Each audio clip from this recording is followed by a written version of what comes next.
Hello, my lovelies. We are going to get started for this week's lesson.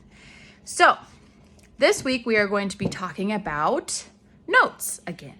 However, instead of this week talking about note names like we did before with the A, B, C, D, E, F, G, we are going to be talking about note shapes.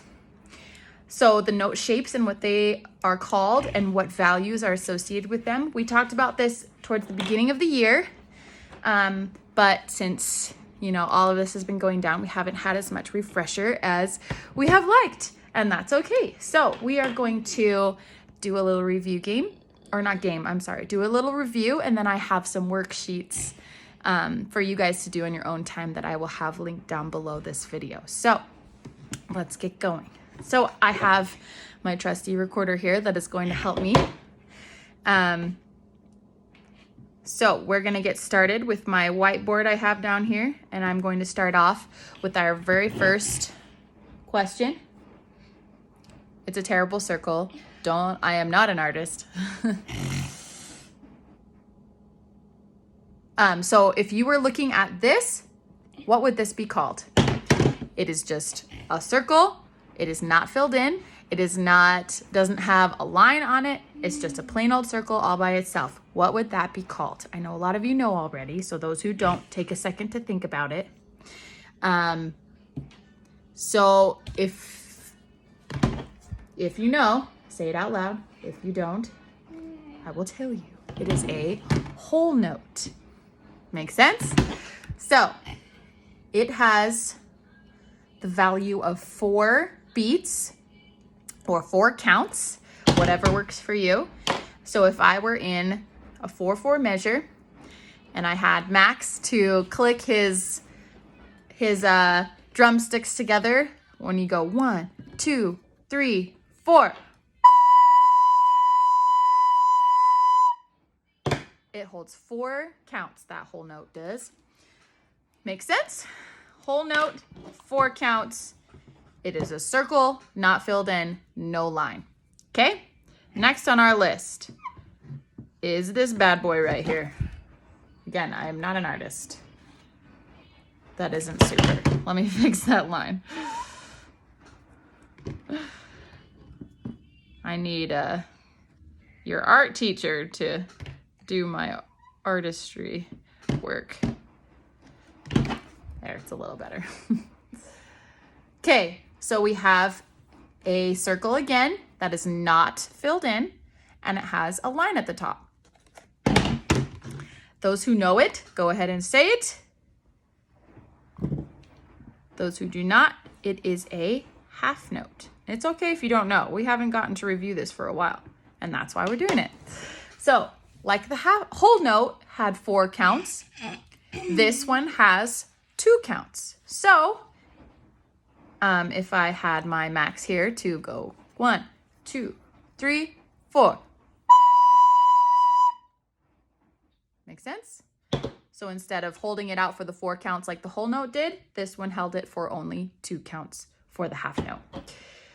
Cool. So now I'm going to fill in my half note with my marker that is not cooperating very well right now, but that's okay.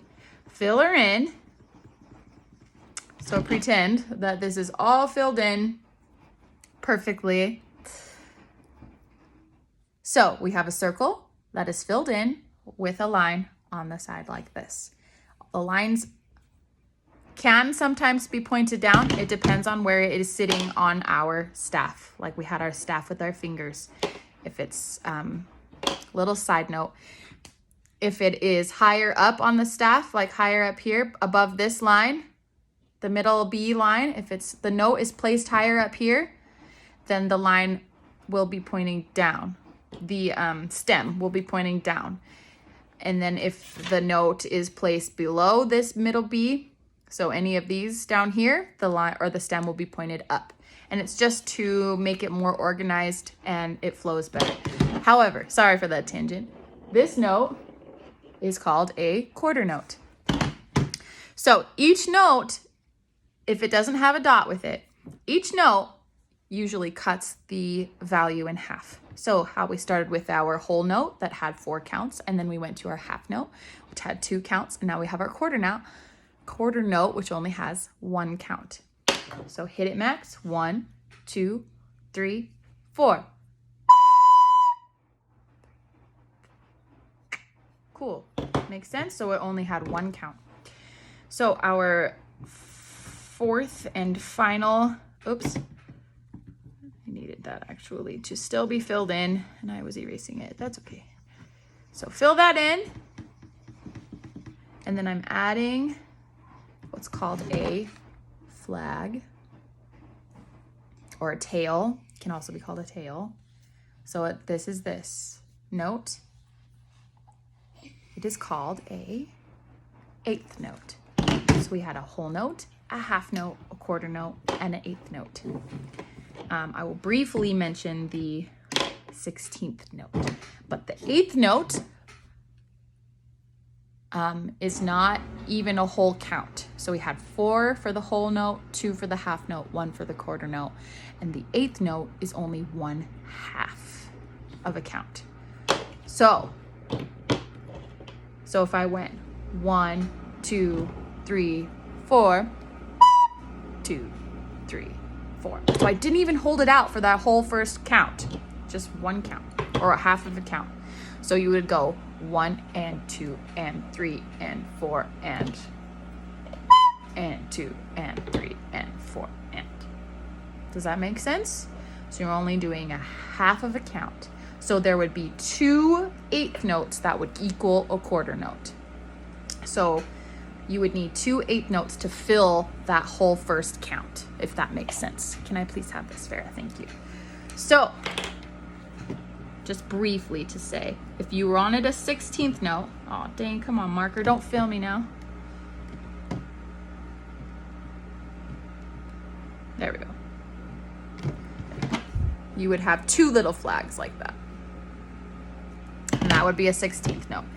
And then you get into more complicated stuff. So it even halves the 8th note, so it's only worth a quarter of a count.